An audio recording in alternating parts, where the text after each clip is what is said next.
नमस्कार, जय हिंद, वंदे मातरम दोस्तों। स्वागत है आप सभी का नॉलेज गुरुजी यूट्यूब चैनल पर। दोस्तों, यदि अभी तक आपने हमारे चैनल को सब्सक्राइब नहीं किया है, अवश्य कर लीजिए। आइए, शिक्षण अधिगम की श्रृंखला के अंतर्गत हम लोग आज शिक्षण अधिगम के सिद्धांत का अध्ययन करेंगे और यह हमारी क्लास तीसरी है। यदि आप वाकई यूपी टेट, सी टेट और सुपर टेट में शिक्षण अधिगम के सिद्धांत से यदि कोई प्रश्न बनता है और उसको अच्छे से हल करना चाहते हैं तो हमारे साथ व्याख्या सहित ज़रूर पढ़िए। और दोस्तों, सुपर टेट में भी शिक्षण अधिगम 10 नंबर का आएगा और उसमें भी शिक्षण अधिगम के सिद्धांत पूछे जाएंगे। और सुपर टेट में तो सिलेबस में स्पष्ट लिखा गया है कि आपकी डीएलएड की बुक से ही प्रश्न आएंगे। इसलिए हम लोग उत्तर प्रदेश सरकार द्वारा डीएलएड के लिए जो बुक सजेस्ट की गई हैं उन्हीं को हम अध्ययन कर रहे हैं और उन्हीं का विस्तार कर रहे हैं। आइए दोस्तों, प्रारंभ करते हैं। आज के सेशन में हम लोग शिक्षण सिद्धांत के अंतर्गत शिक्षण के सिद्धांत, उनका अर्थ और भूमिका पढ़ेंगे। करके सीखने का सिद्धांत पढ़ेंगे, प्रेरणा का सिद्धांत पढ़ेंगे, रुचि का सिद्धांत पढ़ेंगे, निश्चित उद्देश्य का सिद्धांत पढ़ेंगे, नियोजन का सिद्धांत पढ़ेंगे, चयन का सिद्धांत, वैयक्तिक विभिन्नताओं का सिद्धांत, लोकतंत्रीय व्यवहार का सिद्धांत, जीवन से संबंध स्थापित करने का सिद्धांत, आवृत्ति का सिद्धांत, निर्माण एवं मनोरंजन का सिद्धांत, विभाजन का सिद्धांत अथवा लघु सोपानों का सिद्धांत। ये सभी आज के टॉपिक में हम आज अध्ययन करेंगे और इसी के साथ शिक्षण सिद्धांतों को समाप्त भी करेंगे। आइए, सबसे पहले भूमिका। शिक्षण अधिगम के सिद्धांतों की भूमिका है। बचपन में आप में से ज़्यादातर लोगों से एक सवाल ज़रूर पूछा गया होगा कि आप बड़े होकर क्या बनेंगे। कुछ का जवाब होगा, बड़े होकर टीचर बनूंगा या बनूंगी। कभी आपने जानने का प्रयास किया कि शिक्षक कैसे बनते हैं या शिक्षक का मतलब क्या है? वास्तव में शिक्षक वह है जिसे पढ़ाना आता हो। पढ़ाने का कार्य शिक्षण कहलाता है और शिक्षण करने की प्रक्रिया में हम कुछ आधारों का अनुमान करते हैं। इन्हीं आधारों को या मान्यताओं को शिक्षण के सिद्धांत कहा जाता है। दोस्तों, जहां हमें लगेगा कि यहाँ पर व्याख्या की आवश्यकता है, वहीं हम व्याख्या करेंगे, अन्यथा यहाँ पर सब कुछ स्पष्ट आपको दिख ही रहा है। शिक्षा शास्त्री अथवा विचारकों के अनुसार विभिन्न शिक्षण सिद्धांतों को मान्यता दी गई, जिनका वर्णन इस प्रकार है। पहला सिद्धांत है क्रियाशीलता का सिद्धांत। इसका अर्थ है करके सीखना। यह सिद्धांत बाल मनोविज्ञान का आधारभूत सिद्धांत है। इसमें सीखने वाले का पूरी अधिगम प्रक्रिया में सक्रिय रहना परम आवश्यक है। याद करें, आप सभी में से जो कुछ साइकिल से विद्यालय जाते हैं उसे आपने कैसे सीखा? सबसे पहले आपने साइकिल को पकड़ना सीखा, पैडल मारना सीखा। कई बार उसे चलाने में चोटें भी आईं। आखिरकार आपको साइकिल चलाना आ गया। इसमें भी आप जब तक स्वयं साइकिल के साथ क्रिया नहीं करते तब तक आप उसे नहीं सीख सकते। फ्रोवेल महोदय कहते हैं, बालक कार्य करके ही सीखते हैं और क्रिया द्वारा सीखना स्थायी सीखना है। यह परिभाषा आप लोग याद कर लेंगे।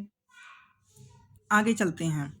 स्पष्ट है, शिक्षण अथवा अधिगम का कार्य भी बिना क्रिया हुए संभव ही नहीं। जितनी अधिक क्रियाशीलता उतनी ही अधिक सीखने की प्रक्रिया सरल और रुचिपूर्ण होगी। किंतु ऐसा नहीं है कि स्वयं करके सीखने में गलतियां नहीं होती, अवश्य होती हैं। गलतियों से घबराने की ज़रूरत नहीं है। धीरे धीरे सुधार के साथ हम उस कार्य को सीख ही जाएंगे। ठीक है दोस्तों, अब देखिए इस सिद्धांत की गतिविधि क्या है। तो गतिविधि 1, हम सभी जानते हैं कि पौधों को विकसित होने के लिए हवा, पानी, प्रकाश, खाद की आवश्यकता होती है।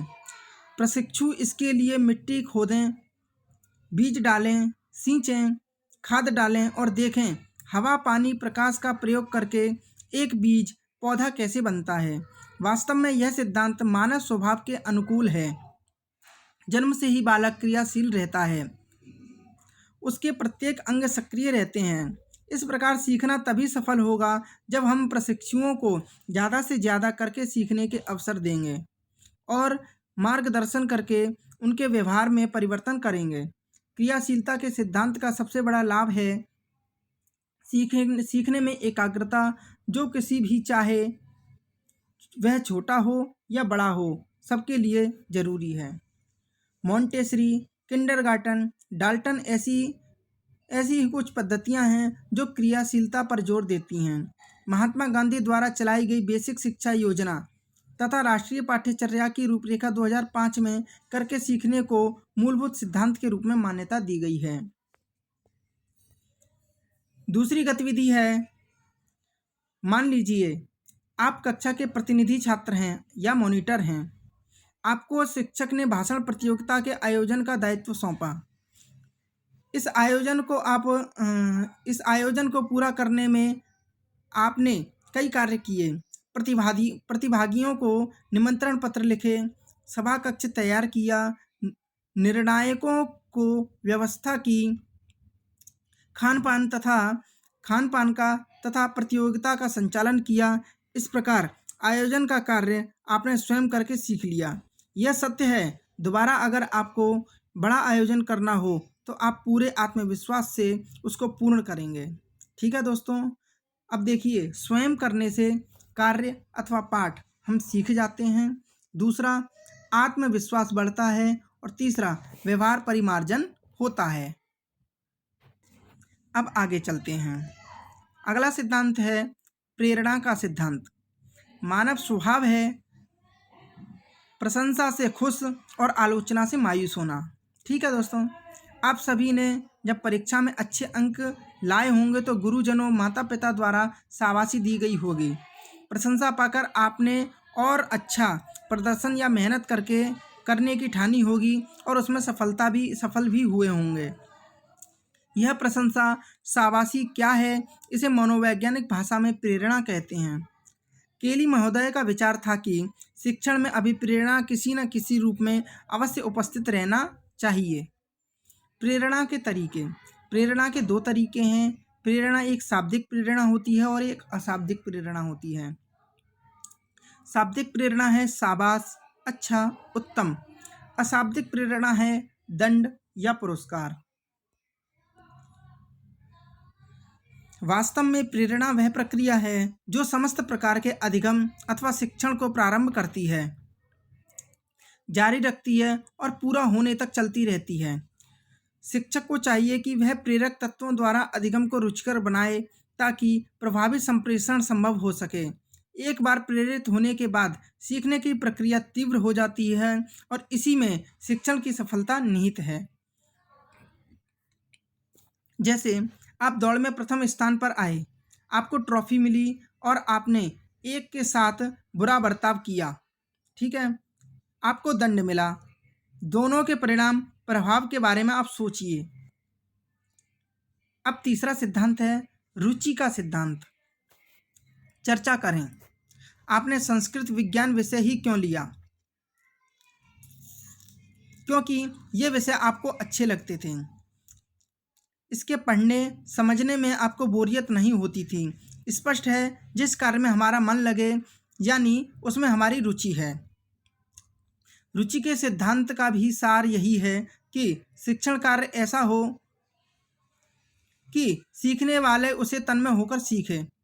शिक्षक शिक्षण सामग्री को इस तरीके से प्रस्तुत करे कि कक्षागत अनुशासन बना रहे और अधिगमकर्ता सीखने के प्रति सक्रिय रहें। अब देखिए रुचिपूर्ण शिक्षण की विधियां। पहला है जिज्ञासा, दूसरा है सहसंबंध और तीसरा पाठ्य सहायक सामग्री। स्वयं करें व सीखें। आप अपनी कक्षा का वातावरण किस प्रकार रुचिकर बनाएंगे ताकि सीखना प्रभावी हो सके। अब आगे चलते हैं। आप स्वयं विचार करें एक पाठ आपको चित्रों, मॉडलों, कहानियों के द्वारा और एक पाठ मात्र व्याख्या करके समझाया गया। कौन सा प्रभावी रहा? किसको आप अच्छी तरह समझ पाए? जाहिर है पहले तरीके से, पढ़ाए गए तरीके से, यही तरीका ही रुचि का सिद्धांत है।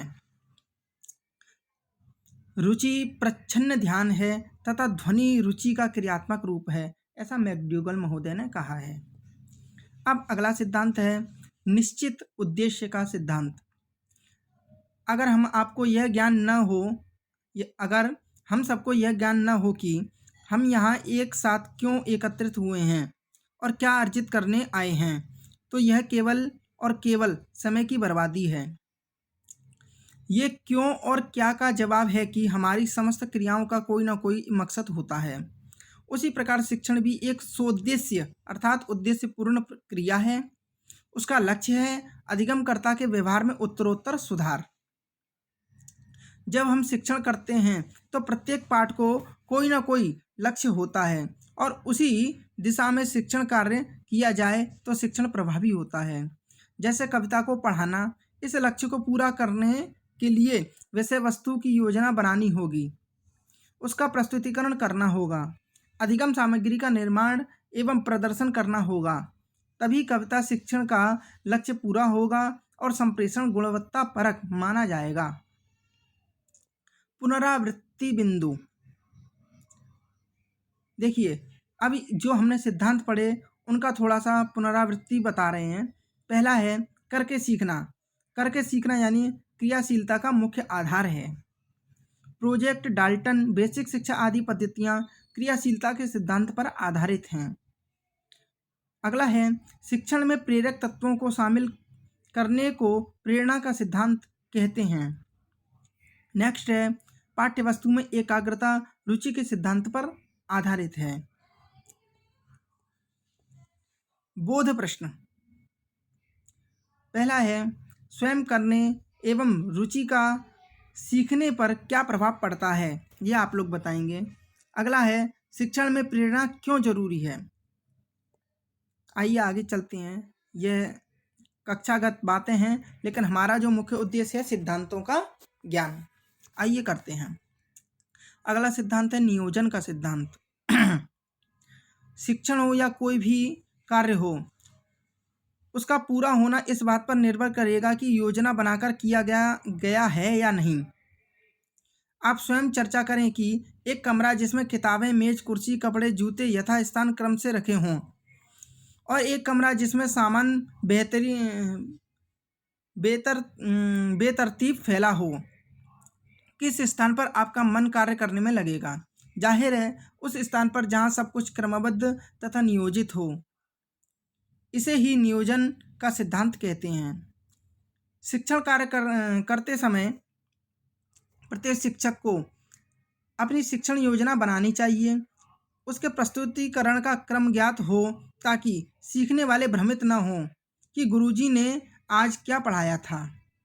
वर्तमान शिक्षण कार्य में प्रत्येक प्रशिक्षु को पाठ योजना बनाने एवं उसके अभ्यास पर जोर दिया जाता है। मान लीजिए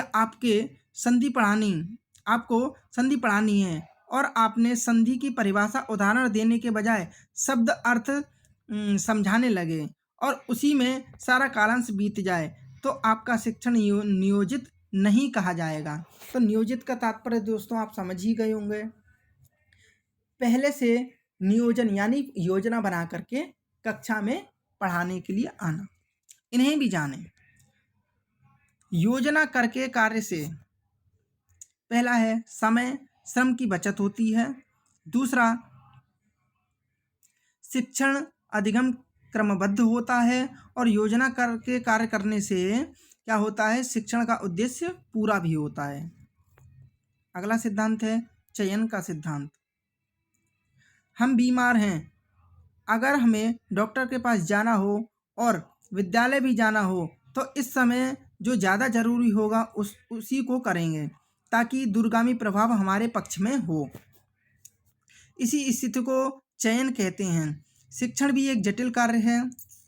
इसमें हमें विभिन्न विषयों को पढ़ाना समझना होता है।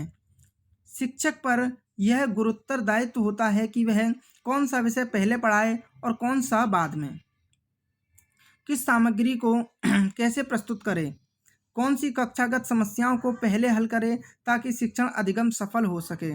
अतएव चयन के सिद्धांत का अनुसरण जरूरी है। मान लीजिए कक्षा में सरल विषय पहले कालांश में ढेर सारे चित्रों, क्लिपों, मॉडलों से समझा दिया जाए और कठिन विषय संस्कृत, गणित मात्र व्याख्यान विधि से कक्षा के अंतिम कालांश में पढ़ाए जाएं, तो क्या होगा दोस्तों? बच्चों का मन बिल्कुल हट जाएगा पढ़ने से। आप चर्चा करें, क्या प्रभाव होगा? क्या जटिल विषय समझ में आएगा? इसीलिए चयन की जरूरत है ताकि शिक्षण बोझिल न लगे। रायवर्न महोदय कहते हैं, शिक्षक के अच्छे चयन की योग्यता पर उसके कार्य की सफलता निर्भर करती है। पुनरावृत्ति बिंदु जो हमने पढ़ा उसके कुछ महत्वपूर्ण बिंदु हैं। पहला है, ज्ञान का स्वरूप अथाह सागर के समान है, शिक्षण में चयन जरूरी है इसीलिए। दूसरा है, उद्देश्यहीन शिक्षण कभी सफल नहीं होता। और तीसरा है, चयन उद्देश्य के साथ साथ शिक्षण की योजना बनानी चाहिए। बोध प्रश्न दोस्तों ये कक्षागत हैं इसलिए हम नहीं पढ़ेंगे। वैयक्तिक विभिन्नता का सिद्धांत, आइए देखते हैं क्या है इसमें। आपने देखा होगा कुछ लोग काले कुछ गोरे होते हैं, कुछ लोग किसी तथ्य को जल्दी समझ लेते हैं, कुछ लोग देर में, कुछ अपनी बात चिल्ला कर सब जगह कह देते हैं और कुछ उपयुक्त समय पर भी अपने को व्यक्त नहीं करते। आखिर ऐसा क्यों? ऐसा इसलिए हर व्यक्ति एक दूसरे से भिन्न है, उसमें कोई समानता नहीं, न रूप रंग की, न आकृति की, न बनावट में और न ही बुद्धि में। यही भिन्नता ही वैयक्तिक विभिन्नता कहलाती है। शिक्षण कार्य में यदि इस भिन्नता को ध्यान में न रखा जाए तो अधिगम को गुणवत्ता परक नहीं कहा जा सकता। शिक्षक हमेशा वैयक्तिक विभिन्नता का ख्याल रखे, उसके अनुसार शिक्षण को नियोजित करे, अन्यथा शिक्षक कुछ छात्रों की समझ में आएगा और कुछ की नहीं। स्वयं चर्चा करें, हम विचार करें, कक्षा के सभी बच्चों को एक ही गुरु ने गणित पढ़ाया पर सभी का निष्पादन अलग अलग क्यों रहा? क्योंकि वैयक्तिक विभिन्नता के कारण। हर बच्चे की बुद्धि अलग है, हर बच्चे की सोचने की क्षमता अलग है, यही वैयक्तिक विभिन्नता कहलाती है। लोकतंत्रीय व्यवहार का सिद्धांत, अगला सिद्धांत है हमारा लोकतंत्रीय व्यवहार का सिद्धांत। इस सिद्धांत का मूल तथ्य है समानता और सहभागिता।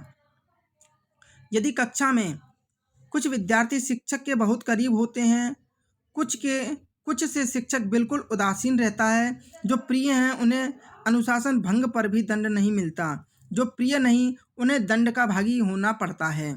इस कक्षा को हम लोकतंत्रीय कक्षा नहीं कह सकते, न ही शिक्षक व्यवहार को समानता का व्यवहार कह सकते। सोचें और बताएं दोस्तों, ये कक्षा के लिए इसलिए नहीं देखेंगे। आगे चलते हैं। शिक्षक हमेशा ध्यान रखे कि वह कक्षा के सभी बच्चों का शिक्षक है, सभी के व्यवहार का परिमार्जन उसका मकसद है, सभी छात्रों के साथ समानता का व्यवहार करे, लोकतंत्रीय सिद्धांत कहलाता है। लोकतंत्रीय सिद्धांत कहता है कि कक्षा शिक्षण शिक्षार्थियों की सहभागिता पर आधारित हो, उनकी क्रियाशीलता से पाठ्यवस्तु पढ़ाई जाए। जीवन से संबंध स्थापित करने का सिद्धांत, शिक्षा जीवन पर्यंत चलने वाली प्रक्रिया है। शिक्षा के द्वारा ही मानव जीवन को उन्नत बनाया जा सकता है। इसलिए राष्ट्रीय पाठ्यचर्या की रूपरेखा 2005 में शिक्षा को जीवन से जोड़ने की बात पर जोर दिया गया है। शिक्षा देने का कार्य शिक्षण के माध्यम से होता है। शिक्षक को किसी भी पाठ को पढ़ाते समय उन तथ्यों पहलुओं पर ध्यान केंद्रित करना चाहिए जो विद्यार्थी को उसके जीवन की क्रिया के साथ जोड़ते हैं। यह संबंध स्थापित हो जाने पर नया ज्ञान या कौशल बालक के जीवन का स्थायी अंग बन जाता है और वह इस ज्ञान का प्रयोग जीवन में आने वाली परिस्थितियों को सुलझाने में करता है। तो ये है जीवन से संबंध स्थापित करने का सिद्धांत। अच्छा, अब गतिविधि देख लेते हैं। आप सबने पर्यावरण, भूगोल, सामाजिक विषय का ज्ञान अर्जित किया। उस ज्ञान का उपयोग आपने आसपास के स्थान को स्वच्छ बनाने के लिए कैसे करेंगे? ये दोस्तों कक्षागत बातें हैं, स्वयं चर्चा करें ये भी। अच्छा, आगे चलते हैं। शिक्षण में केवल जीवन से ही नहीं वरन एक विषय का दूसरे विषय से सहसंबंध भी जरूरी है। जैसे अर्थशास्त्र का गणित से, गृह विज्ञान का जीव विज्ञान से, एक भाषा का दूसरी भाषा से। अब देखिए पुनरावृत्ति बिंदु, जो हमने पढ़ा उसकी आवृत्ति कर लेते हैं। पहला पॉइंट है प्रत्येक व्यक्ति एक दूसरे से बिल्कुल भिन्न है, इसलिए ये वैयक्तिक विभिन्नता का सिद्धांत है। दूसरा है लोकतंत्र का मूल भाव समानता तथा सहभागिता है, तो इसलिए लोकतंत्रात्मक क्या होनी चाहिए? कक्षा होनी चाहिए। तीसरा है सफल शिक्षण वही है जो व्यक्ति के जीवन से जुड़ा हुआ हो, इसलिए दोस्तों ये सिद्धांत दिया गया है जीवन से संबंध स्थापित करने का सिद्धांत।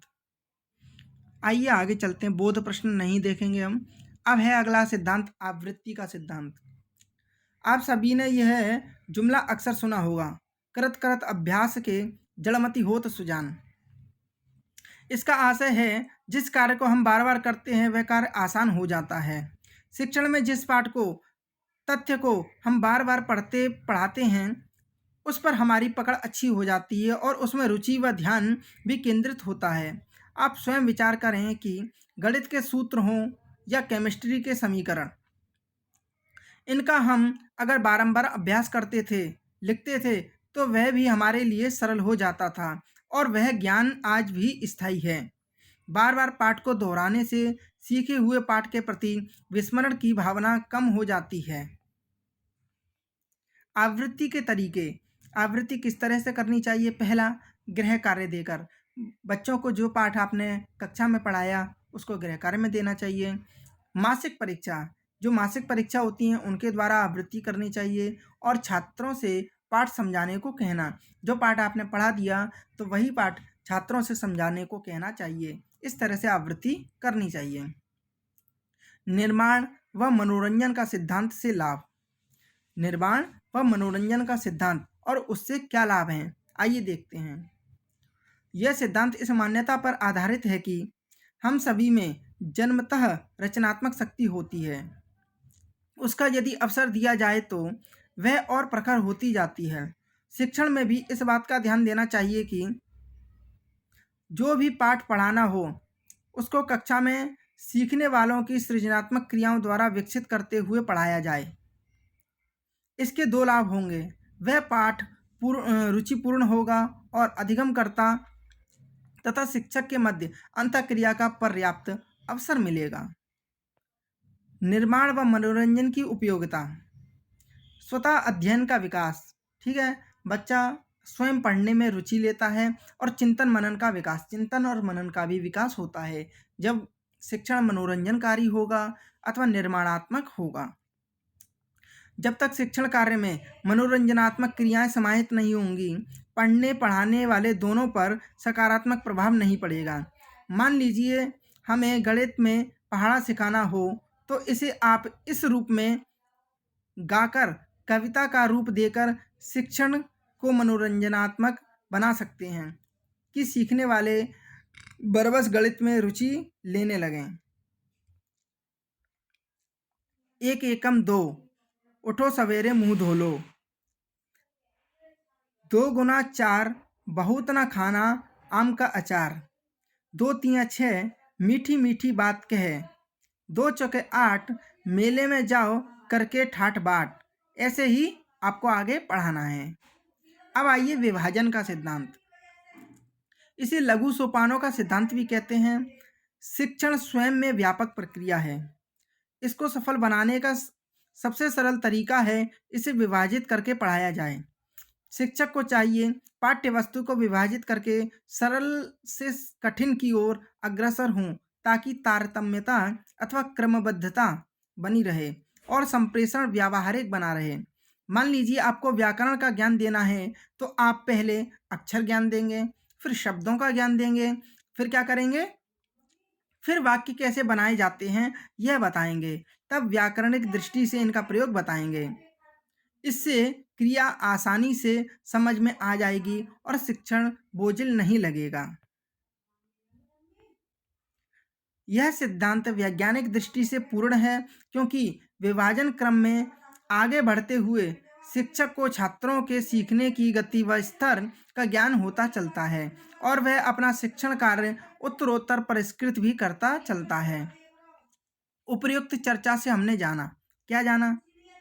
सभी सिद्धांत एक दूसरे से घनिष्ठ रूप से जुड़े हुए हैं।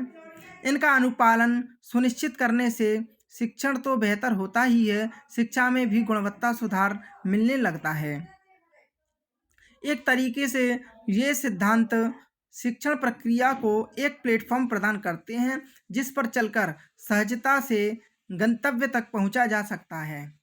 पुनरावृत्ति बिंदु जो हमने पढ़ा उसका आइए आवृत्ति करते हैं। पहला है, पढ़ाए गए तथ्यों को बार बार दोहराने से ज्ञान स्थायी हो जाता है।